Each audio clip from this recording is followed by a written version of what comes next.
first became interested in hair probably when I was a sophomore in high school. I noticed every year my hair changed in the photos that were taken every year at school.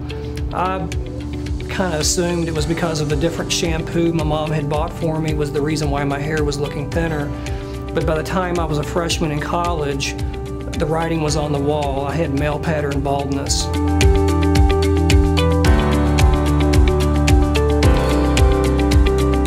I went into the approach of thinking that I was getting a hair transplant, and so the concept of if I was going to have a graft move from one spot of my head to the other, why not do that at the most economical rate?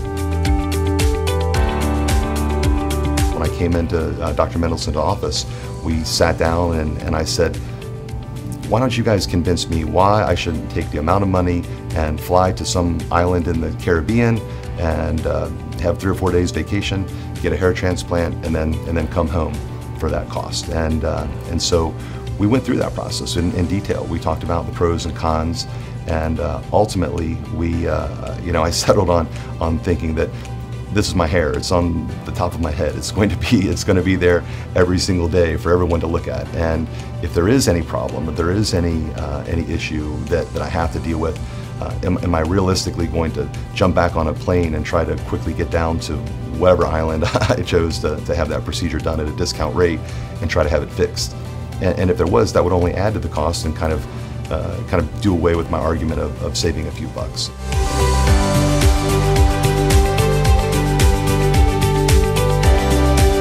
I had the FUE performed on me about 1.5 years ago, and I love the results. I had very little downtime. I went back to work right away, and this is the result. So, you know, this entire front section of my forehead was bald, and Dr. Mendelson and his team, with the FUE, they took it and they took hairs from the back and my sides and they transplanted up in the front.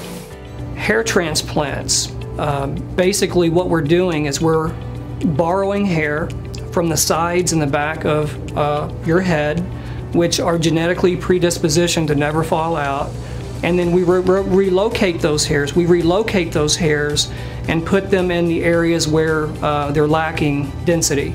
When you lose hair at a young age like I did, it seems like everyone else has hair but you. So later on in life, when I was giving speeches and things of that nature in front of colleagues, I felt inferior. So I set out on a quest to try to find a solution for myself.